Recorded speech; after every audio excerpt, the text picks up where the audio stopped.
just so delighted to be here. I begin, of course, by acknowledging the traditional owners of the land that we're meeting on tonight, the Wurundjeri, Woiwurrung and Bunurong Boonwurrung peoples of the Kulin Nation, and pay my respect to their elders, past and present. It's a real pleasure to be welcomed here by Stacey Skinnell, who's I think a remarkable leader of the Queensland AW. I think in some pretty difficult circumstances showed some integrity and drive, and it's been a pleasure to work with her on some of the industrial policy questions in Queensland. I will not go through that long list of acknowledgements except to say two things. It is a very Victorian crowd we have here tonight. I'm amongst friends. It's good. It's good. My parliamentary colleagues, of course, Peter, Khalil, Deb O'Neill, Joe Brisky. I feel in my guts I've missed somebody, but I'm sure you'll forgive me. And Matt Keogh, who's right there, who's in the corridor across from my office in the ministerial wing. I did want to just say, you know, there's a couple of colleagues here from the trade union movement whose advice and support, sometimes critical advice, I have really valued over the years, and it's really good to be here with Gerard Dwyer, Michael O'Connor. I hear Classens is in the audience somewhere, although I haven't seen him. There he is. There's a broad cross-section of the trade union movement and the business community and the Victorian Labour movement. My old friend Mary Stewart, one of my mentors when I was a little fella, in 1996, I think. It's a hell of a thing, really, to speak at this John Curtin Research Centre dinner. I'm acutely aware of the role that Curtin played in Australia's history, and it's pretty cool to be here with a Secretary of the Timber Workers for a Curtin event, given John's leadership, John Curtin's leadership of that remarkable union. And there were some remarkable Australians around the cabinet table in John Curtin's day, not least of all Curtin himself. Persecuted during the Great War for his pacifism and his struggle against conscription, he went on to demonstrate decisive and pragmatic patriotism in the face of Australia's greatest strategic peril.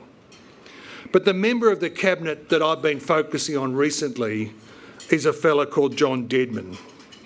He was a farmer and Gallipoli veteran, and to him fell the task of leading the war organisation of industry, the Production Executive Committee of Cabinet, the Council for Scientific and Industrial Research, which is the forerunner of today's CSIRO, and more.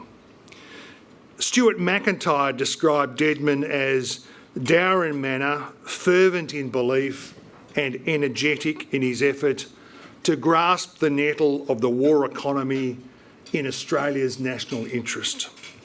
That meant not only rationing resources and labour, but providing national leadership in pursuit of industrial and strategic objectives, embracing the talents of Australian women as well as the working-age men who remained, shaping Australia's scientific and industrial research agenda to help prosecute war and to plan for peace.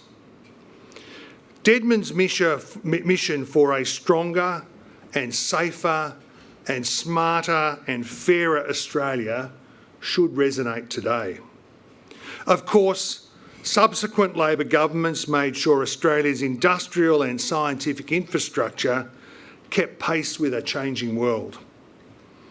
In 1990, Bob Hawke, who saw Curtin as his model for national leadership, said that the lucky country needed to become the clever country.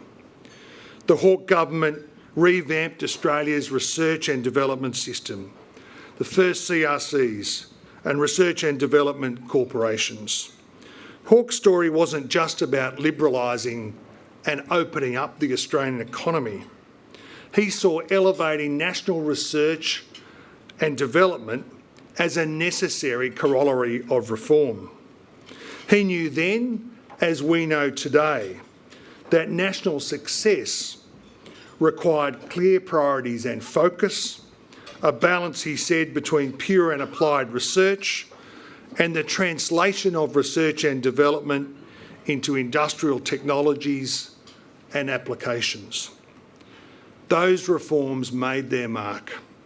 They contributed to improved productivity performance and national manufacturing investments like Cochlear and ResMed in the 1990s, and the making of a more capable and a more resilient Australia.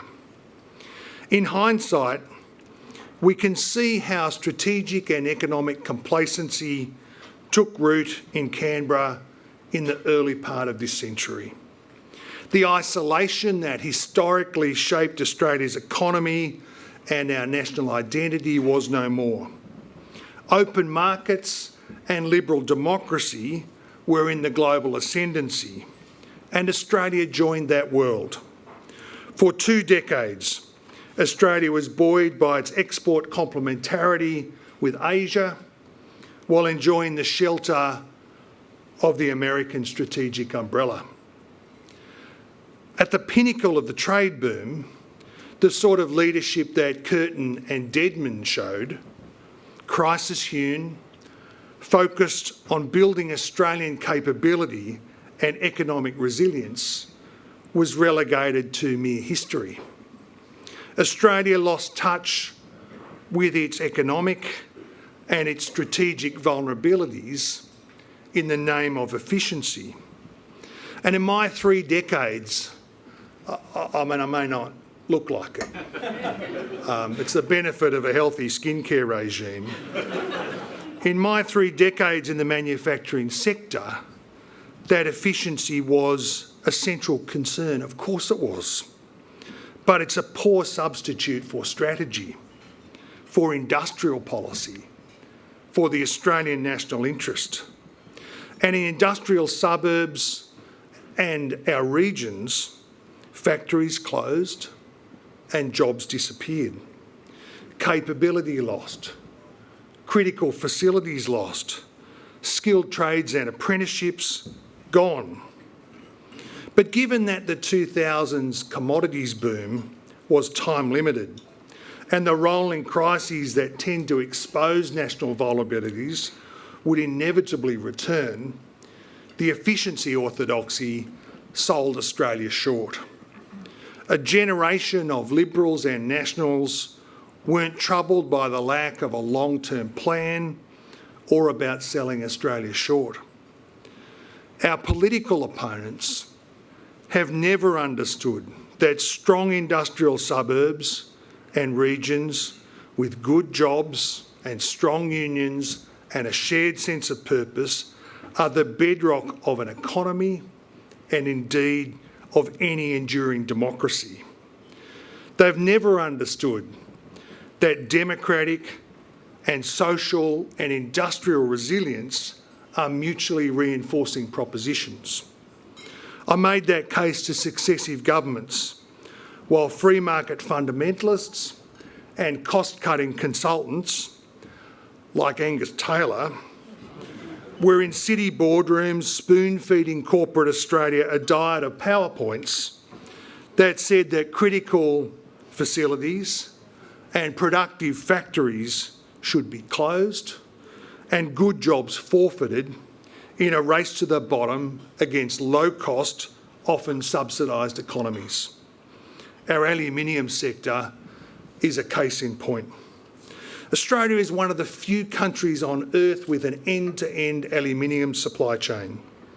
When aluminium smelters were faced with rising power costs at home and market concentration over capacity and subsidies abroad, workers, their unions and managers banded together to lower costs, to lift productivity and to secure long-term electricity and energy certainty. But lazy consultants like Mr Taylor did the easy thing, urging the owners of aluminium producing assets to give up.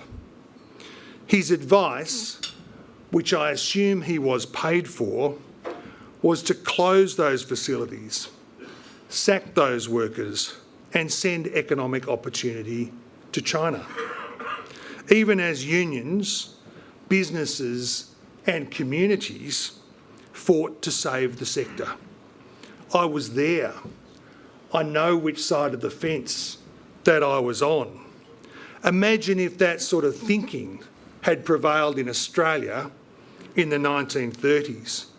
If Australians decided that industry and skilled labour, its capacity embedded in industrial firms, weren't essential for national resilience. Curtin and Deadman saw that these industries were a strategic necessity in the near term and in the long run. Civilian manufacturing plants were soon producing utility trucks, aircraft hardware and defence material, not only winning the war, but building the post-war economy. That post-war reconstruction shaped modern Australia. Australians built a future that reflected their values, working side by side, often in industrial facilities. They built communities around that work. They raised families in flourishing suburbs and regions. They built the connective tissue of communities and a country. Sporting clubs, church groups, trade union organisation, country women's associations, communities from Elizabeth to Newcastle and indeed to Mount Isa built civic solidarity and social institutions that buttress them still, despite the impact of change and decline. Millions of working men and women joined their trade unions. Every daily act of deliberation and struggle, of discussion and debate in Australian workplaces helped lift not just Australian living standards, but it gave our democracy its purposeful yet unpretentious character. Deindustrialisation at the end of the 20th century and the beginning of this one cost good jobs in Australia's regions and outer suburbs. It cost too some of the vitality and the social cohesion that industry built in the post-war years. It also cost Australia in strategic terms, in research and development, in management capability and ultimately in terms of our resilience. Successive coalition governments failed to imagine that market concentration, overcapacity and unfair subsidies overseas, great power competition and trade volatility together could threaten Australia's economic and social security. They thought that Australian wages were too high. Our institutions were obstacles rather than sources of strength, and that industrial workers could not be trusted to build a canoe, as Liberal Defence Minister or Defence Industries Minister David Johnson so shamefully put it. They offshored jobs and industries in a race to the bottom. And the perpetrators of that national vandalism now pretend that they have been champions of sovereign capability all along. It's like returning home in the middle of the day to find a burglar in your lounge room who tells you that he's really just the cleaner. Division in politics is easy enough. Slogans and division and imported ideas of the sort that the current opposition leader offers have never built a factory and never built an industry. In fact, partisan, self-indulgent, unpatriotic sloganeering undermines the Australian reindustrialisation effort. One Nation, for their part, pretend to be the friend of working families, but at every turn, they vote the same way every time as the Liberals and Nationals for lower wages, for worse jobs and weaker communities. One nation might enjoy their private planes around the country and out to Florida because they know where their bread is buttered and they're not about to bite the billionaire hands that feed them. The actual work, I can tell you, of reindustrialising Australia is hard. It requires a John Deadman-like discipline and determination to marshal national resources, collaborate with international partners and the private sector, and concentrate Australia's scientific and research and development capabilities, which are excellent, on our national industrial and strategic objectives. That is the Australian way. Industrial policy is security policy.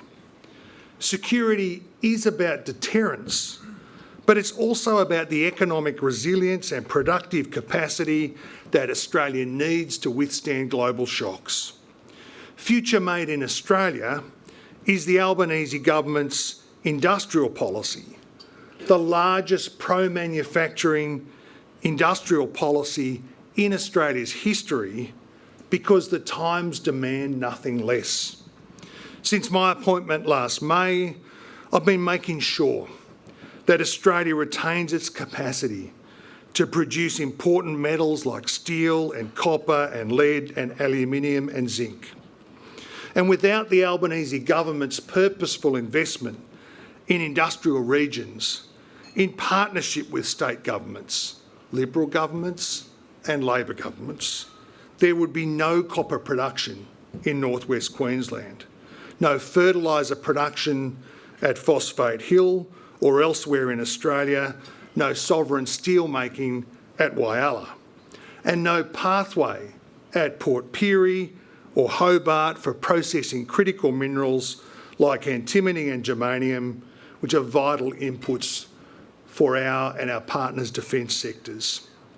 I want to lift Australian capabilities in critical minerals processing and renewable energy manufacturing because it builds economic resilience, it builds security, and it creates good jobs. An Australian way that harnesses Australia's natural advantages to drive a modern, durable electricity system, using solar and wind and storage and gas to give Australia the energy security it needs right now as upheaval in the Middle East sends economic shockwaves around the world. The Iranian regime might block the Strait of Hormuz, but it cannot stop Australian wind from driving Australian turbines to power Australian blue-collar industry. Vladimir Putin's Russia might invade Ukraine and cut off gas supplies to Europe, but it cannot stop the Australian sun shining on Australian solar panels, providing low-cost electricity to blue-collar workers in Australian firms. No maritime blockade could stop Australian workers using Australian critical minerals and resources to make the strategic materials and metals that support our partners' industrial processes and our own advanced manufacturing and defence industries. The CSIRO is doing some of that important work of marshalling our science and research and development capability behind these and other national priority areas. Further economic security for Australians and Australian industry will come from a domestic gas reservation scheme that ensures Australian gas for Australia's industrial needs. And it was this, if that doesn't get a clap out of the AW, I'm not really doing my work. It was this Albanese government that implemented the minimum stockholding obligations for oil refineries and fuel importers so that Australia could be more fuel secure than at any time this generation. Not complacency about these issues, but hard work. The Albanese Labor government is shaping a better industrial future for every Australian with good jobs, strategic resilience and toughness in a less predictable world, a stronger, more robust and uniquely Australian democratic society. None of this is an argument for isolationism or old-fashioned protectionism. Industrial policy is a necessity, not an obstacle for Australia's purposeful engagement abroad and an economic tool to lift productivity and constraints on growth at home. The US-Australia Critical Minerals Framework, closer engagement with the European Union and India and Canada, and forward-looking Southeast Asia economic strategy to 2040, all of these articles of our foreign policy are entirely consistent with future made in Australia and a domestic focus on economic resilience, making Australia more productive, resilient and capable of securing its own industrial and technological future and supporting the resilience of our international partners. That is a future made in Australia worth fighting for, driven by progressive patriotism, lifting national resilience and strengthening social democratic cohesion. We are a country that is full of promise, full of industrial promise. 5 universities in the world's top 100. A scientist from the University of Melbourne, Professor Richard Robson, Nobel Prize in Chemistry, I think last year. Researchers across our system working hard every day on the big national problems. The challenges of our times, some worlds apart from those faced by Dedman and Curtin, but the rationale is the same: to equip Australia to make its own economic and social future. And that requires a strong, fit-for-purpose research and development system connected to our industrial and our strategic objectives. In November of 2024, my predecessor Ed Husick commissioned a strategic examination of research and development, a generational examination of Australia's public, private and institutional R&D effort. I was delighted to be with Robin Denham, the Tesla chair, and the leader of the review panel for the release of their report, Ambitious Australia, yesterday. Highlights that Commonwealth expenditure on research and development, $15 billion this financial year, is more fragmented and less impactful than it could be. The panel identified over 160 programs across 13 government portfolios. In their words, too many programs. 83% of those surveyed said that there needed to be better coordination and clearer priorities. And you can see the CSIRO engaged in that hard work, a generational reform inside the CSIRO that is painful and difficult for the staff there. Commonwealth funding for the CSIRO, roughly $1 billion every year. Additional funding in my FO last year of an additional $233 million. And we are seeing enormous progress inside that organisation. A couple of days ago, I launched the new Critical Metals for Critical Industries CRC, underwritten by $238 million of investment, including $53 million from the government. That will drive the critical minerals to critical metals processes that will generate good jobs and opportunity. Ambitious Australia is optimistic, confident in its vision of a more effective fit-for-purpose R&D system that solves big national challenges and creates good jobs for Australians. It reaffirms for me that Australia's key priorities in health and agriculture, defence, energy, resources and technology require greater coordination and alignment of scientific and industrial effort. I welcome the Denham report.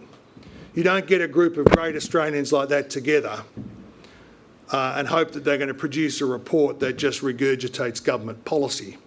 Faint if they make some suggestions about tax policy or whatever it is. Like we want contest and contestability in these areas. I'll work directly with industry, with the research sector, trade unions and civil society to develop a program of action and to identify early reform opportunities as the government finalises its response. But my objective is clear: a stronger, more effective system of scientific and industrial research and development that delivers for Australia and Australians, and which delivers a future made in Australia, that rejuvenates Australia's manufacturing and industrial base, that secures good blue-collar jobs and engineering jobs in the regions and in the outer suburbs, that strengthens communities, vital in strategic terms, but also lifting national competitiveness, raising the speed limit on economic growth, securing our resources sector and strengthening Australian democracy, driving technological improvements that improve health, education and care for all Australians. My job is to drive reindustrialisation, strategic alignment and a more constructive sense of economic nationalism across Australia's industrial and scientific base in the Australian national interest. That's how Australians have met national challenge before, not with jingoism and fake nationalism, but with the same Australian pride and effort and unity of purpose that Deadman and Curtin provided Australia when we needed it the most. I am so delighted to be getting stuck into that work. Thanks for spending the evening with me.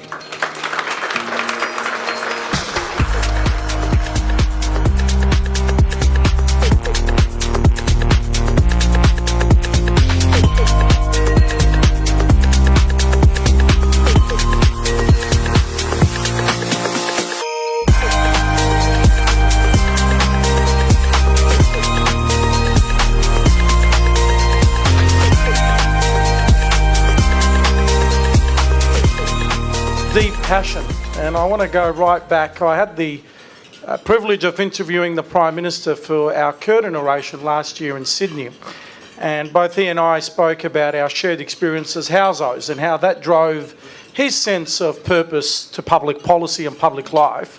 You, of course, grew up in northern New South Wales, in the leafy, hilly hinterlands of northern New South Wales, just outside of Lismore, on a beef cattle farm.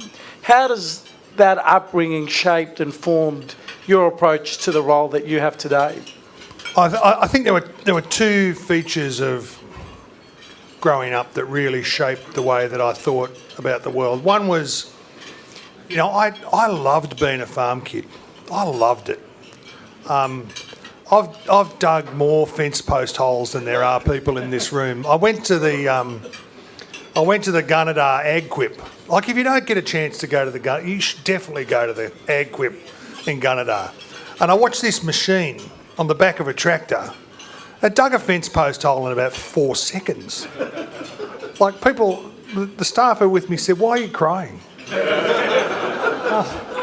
Like, we worked so hard as a little family on that farm to make a go of it, but we met the challenge of scale. And the challenges of butting up against more capitalised operations, and that family venture failed, and I learned some hard lessons about that. And I am a very sentimental character about family farming and what that means for Australian country towns. I moved into town and my dad was an ag scientist and my mum was a school teacher. And just in time to watch the Greiner government, waves of privatisation of school cleaners, railway jobs disappearing, rural work drying up. And I just saw what that meant for the little town that I loved.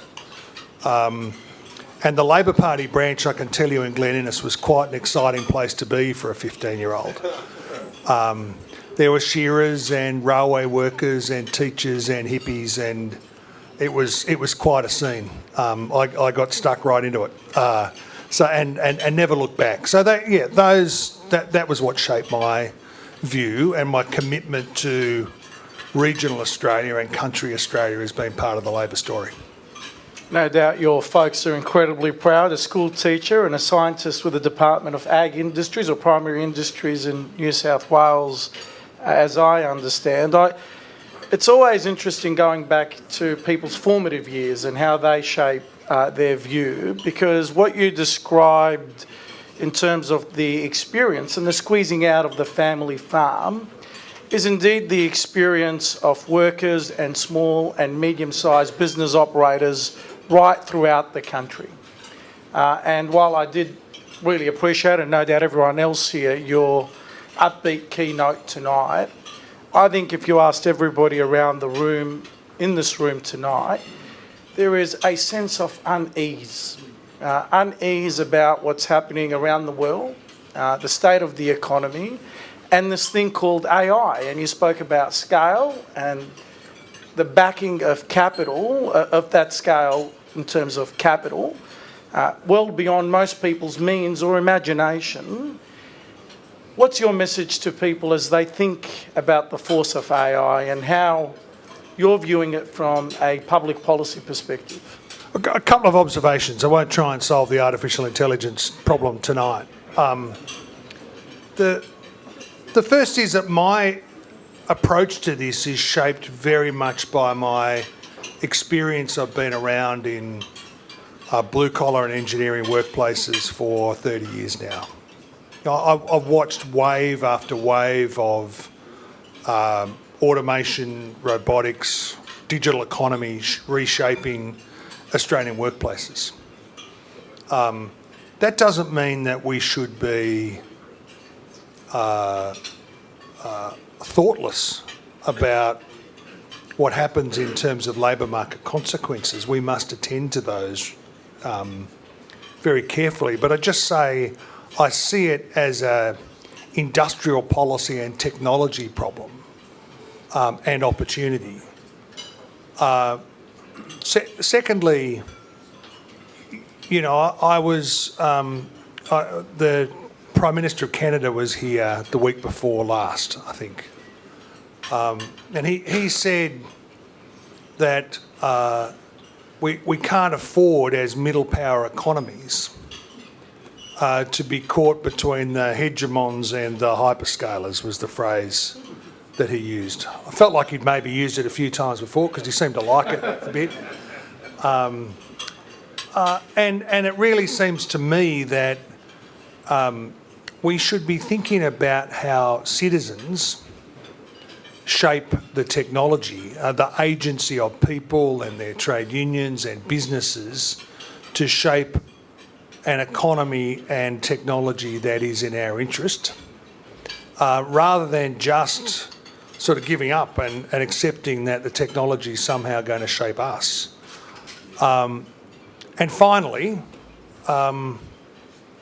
you know, we are in an environment where a turning inwards and a turning away just means that we will be poorer and weaker and the recipients of other people's technology. We've got to get into this. It will not be without its challenges. It will not be without its failures. But the opportunity for Australia is enormous, and we have to make sure it's shared fairly across the economy. Terrific, and I think most people here would be quite heartened to hear about the agency that we all have in our roles, whether it's in the workplace or at home or in the communities that we belong to shape the technology and to grasp the opportunities ahead. Because certainly anyone who's leading a group of people would tell you that most people are feeling they're losing that sense of agency, and their fear is Australia's losing that sense of agency in a rapidly changing environment at a global scale. So it's wonderful to hear you re-emphasise that, and I think it's a great reminder for all of us here. You spoke about the Curtin's great legacy in the reconstruction of the Australian economy post-war.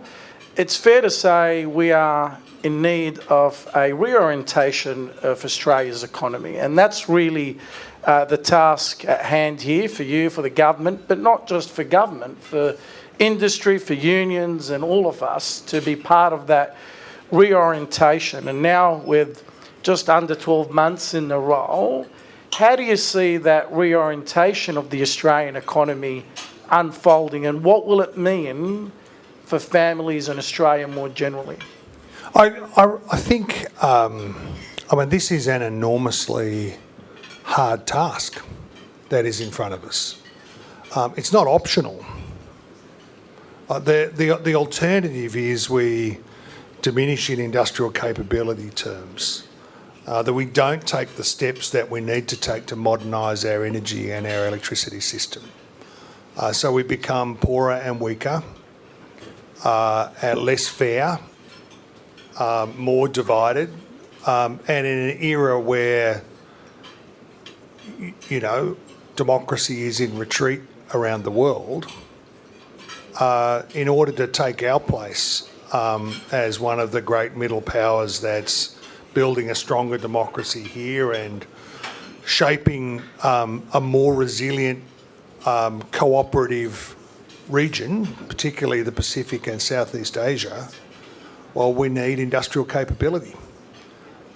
We need to share industrial capability. A future made in Australia does not mean that we're making everything that we need. It means we're building industrial capability and we're supporting our partners. I want to see more industry, not less, in our region. I want to see more industry, not less, in our regional economies in Australia too. So it's an enormous enterprise. It is not just about what government does. It's about partnership with the investment community, partnership with the private sector, a role for unions at the top table, whether or not that's, in the industry issues or the artificial intelligence questions. It's a whole of Australia effort. And I guess what I was trying to communicate tonight is that while Curtin wasn't around for the reconstruction, he laid the foundations for it. And it really makes you think about the kind of national effort and the mobilisational job that people in political leadership have to do to inspire Australians to lift. Do you sense, and I really appreciate the framing around it not being an option, but a sense of obligation. This is our moment to make sure that Australians' standards of living don't go backwards.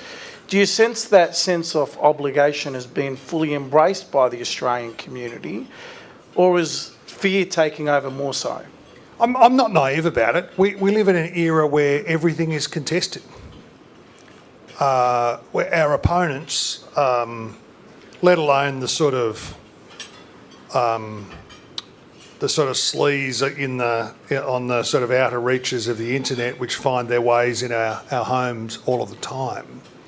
The negativity, the hyper-partisanship at every moment. Think about the last 3.5 years. At every moment of national challenge, the immediate default response is to a sort of hyperbolic, hyperventilating, angry, divisive kind of politics. That's not to say this government gets everything right.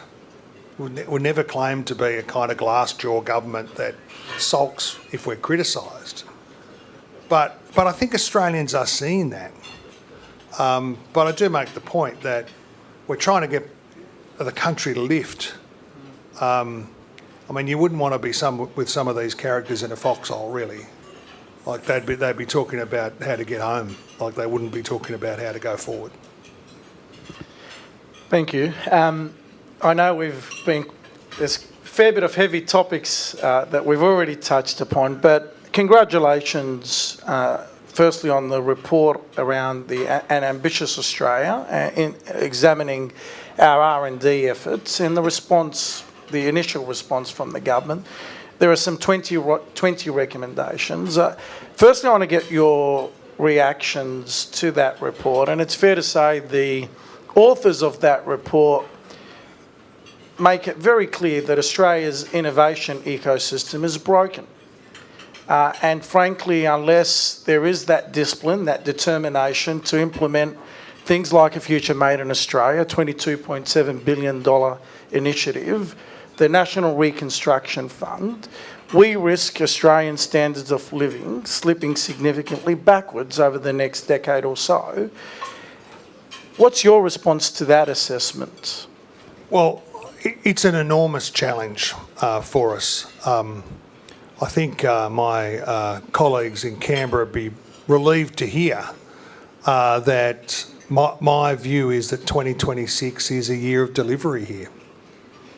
It is about aligning effort, about working towards priority, about making tough choices, about building,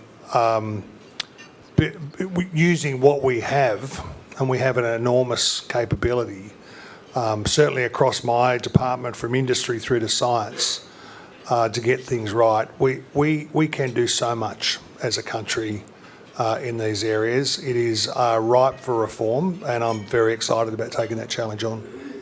Terrific. If I can just draw a little bit to some specific questions and then invite a couple of questions from the floor. The obvious question around R&D, we invest about 1.67% of GDP in R&D. The average is about 2.7 amongst OECD countries. Will the implementation of those 20 recommendations out of the report, in your view, see that shift? Well, in my last answer, I was trying to reassure my fiscal colleagues.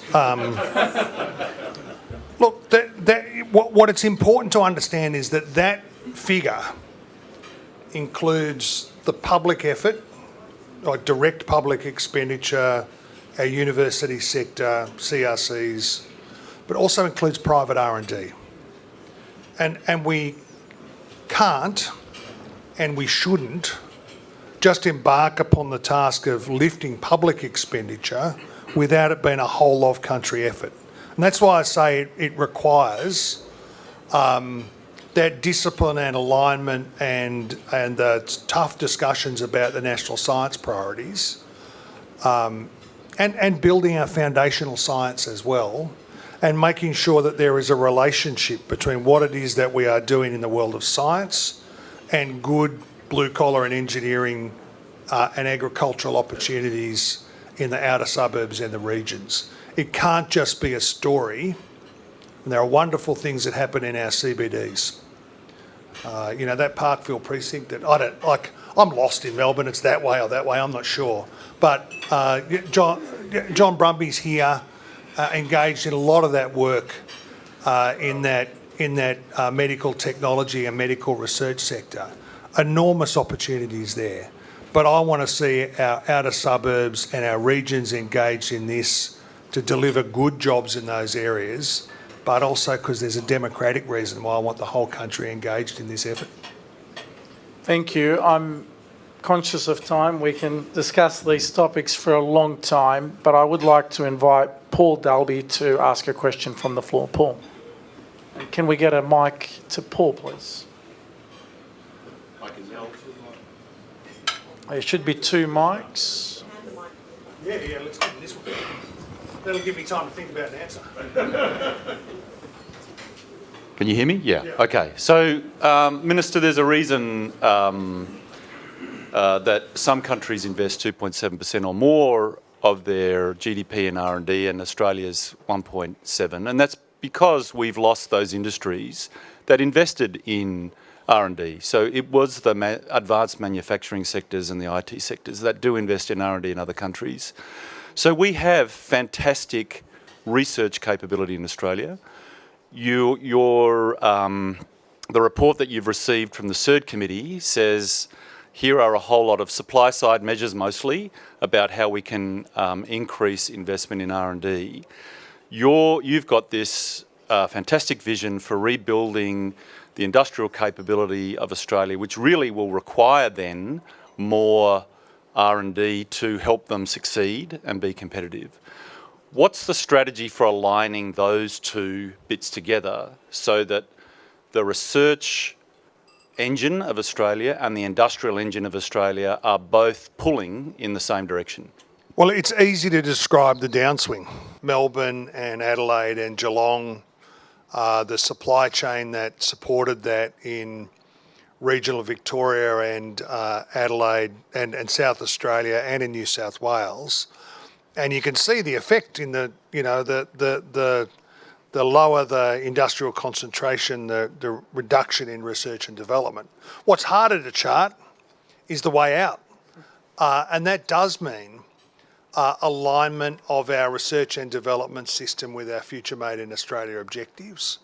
I absolutely accept that there is great and important research and development that sits outside of that. That is really important for Australia. There is foundational research in the CSIRO, in our universities. Very important that we maintain that capability. But I do say we need a sense of priority and a sense of national urgency about us achieving our future competitive advantage objectives in energy and electricity, in technology, in areas like our resources sector. Want to move up the value chain. We need to move to protect, not just move Australia up the value chain in iron and steel, but that is also a move to protect our iron ore resources themselves that are going to be the subject of very significant supply chain competition.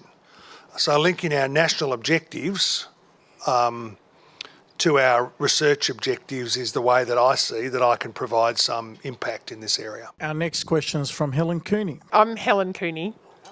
Thank you for your presentation.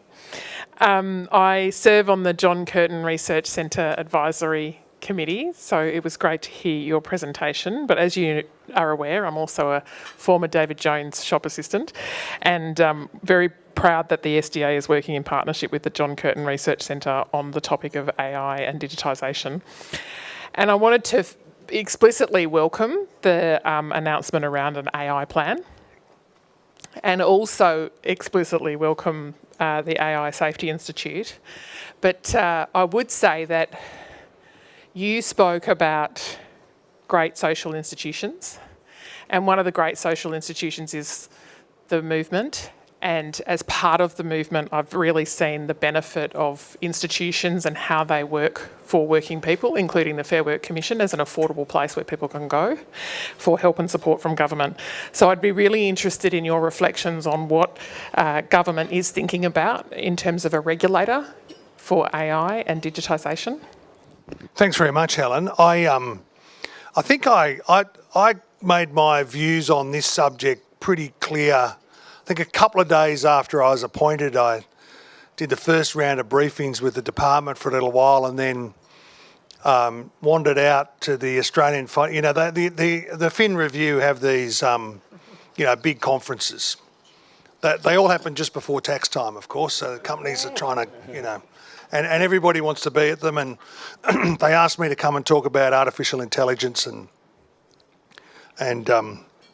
I was delighted, of course, 3 days after having been appointed to front up to this thing. And, I had, as I tried to describe earlier, a set of instinctive responses to this set of issues that were really built from my experience as a trade union official, navigating these technology questions in factories and engineering workplaces.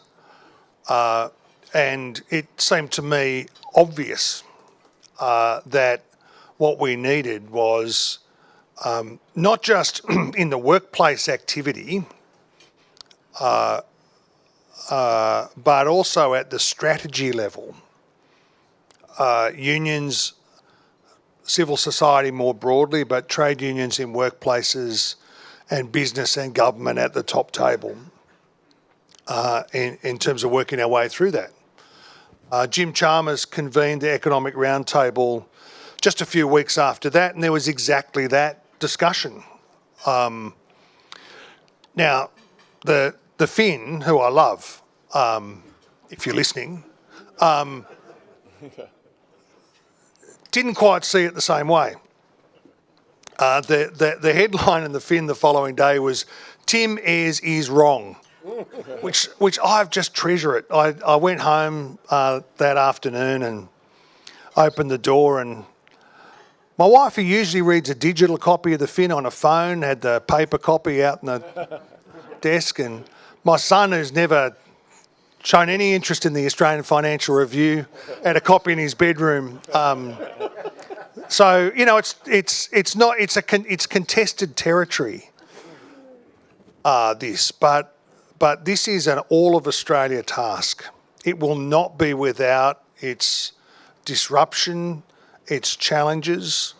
It will not be without its failures as well as successes, but we cannot turn backwards from this challenge. We have to meet it. We have to make sure we get as much of the technology stack here in Australia so that we are not just accepting technology models overseas, but we're up and about on these questions, and that we're exporting technology in particular into our region.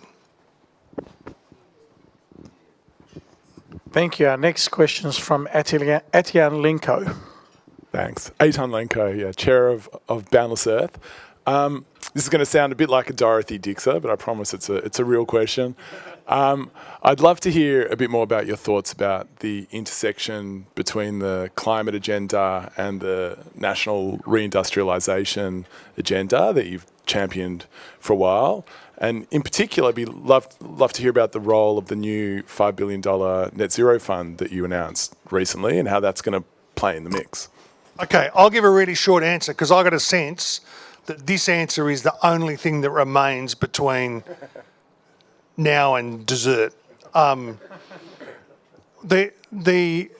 answer, of course, well, firstly, I should say, Aidan, thank you for the work that you and Boundless did assembling a group of US technology firms that, together with the National Reconstruction Fund and colleagues in ARENA and across the government, we brought to Australia to look at investment here in production capacity in Australia.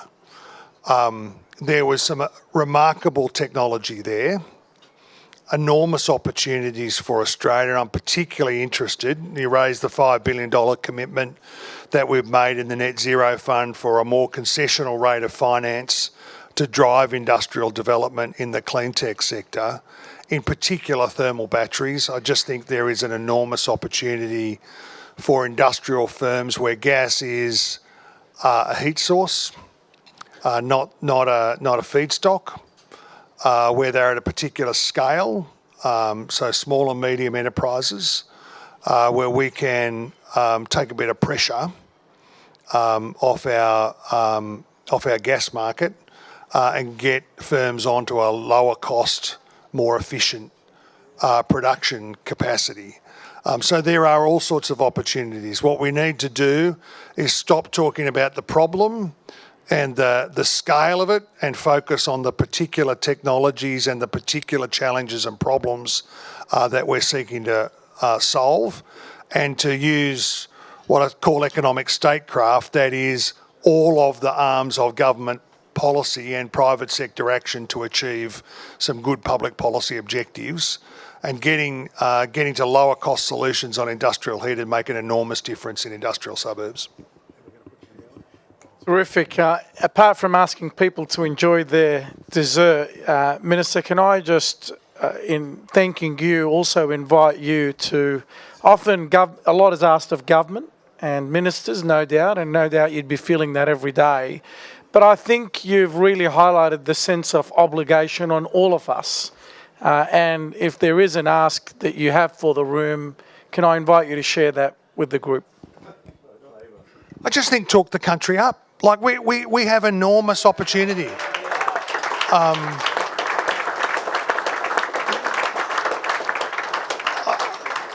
I think there was a sense in the last election. Remember the PM talked about progressive patriotism, trying to capture some of the same themes that I tried to deal with tonight. Like actually there is an Australian sense of nationalism that is about doing things the Australian way together that we should be proud of. And there is a quiet kind of Australian patriotism that needs to be engaged here. This is a mobilisational task that is about bringing our suburbs, our regions, as well as our CBDs, our capital, our trade unions, into solving big national problems. And we're going to do it much better if we do it together. Terrific. Ladies and gentlemen, Minister Ayres, thank you very much. Well done. Thank you. Apologies, Tim, but Tim Ayres was wrong. Dessert, I'm standing between you, dessert, and the the crowd. So, a very sincere thank you to the Minister for what was a great speech, and one that I think Sam remarked on it as well in terms of the passion that you obviously bring to the portfolio. And part of that, and it was really interesting to hear you reflect on being a regional kid. And several times in that presentation, wanting to make sure that with all of these challenges, and including and particularly AI, that we're using it to build not just the suburbs of our big cities, but to go out into the regions. And I think that's inspiring for all of us. Now, the understanding of what it takes to build community, which you reflected on as a regional kid, what is that? Well, it's actually building community through building jobs, strong schools, effective hospitals, right? Making sure that the healthcare arrangements aren't just in the city, but if you're in the bush, you've got access to those as well. And AI provides some great opportunities on that front. And it was so good to hear you talk about, yes, this is a technical challenge, but it's also an opportunity. We actually need, right, some of that optimism there to take on what is a huge challenge. And I think we'll all leave here tonight knowing that we've got someone in the chair that really wants to wrestle with the issue, wants to look at it in a very strategic way. I thought that was a great contrast, Yes, you need efficiency, but efficiency without strategy and a long-term vision basically is a dead end. So that, I think, will all give us great comfort. Now, we've also, I think, been given the challenge in terms of talking the country up, and I think it's great to hear politicians, a Labor politician, talking about being ambitious for this country, right? Paul Keating, right, he used to always use that as his defining thing with those on the other side of the chamber, and that he and his side of the chamber were ambitious for the country, and that's critical. So, it's not optional, as you said. We've got to embrace this. We wish you all the best in this. And I'm going to close with a gratuitous plug and an ask, and that is, with the collaborative research centres, right, which are a great initiative, please do whatever you can to make sure that AI, right, is at the forefront. So the AI Research Centre is actually front-ended, because we haven't got any time to waste on this front. But thank you again. I'm going to take Tim on later about whether he has dug the most post holes in this room, but that'll be off record. But anyway, thanks, Tim. That's been fantastic. And I'd like, yes, please, would everyone thank the Minister?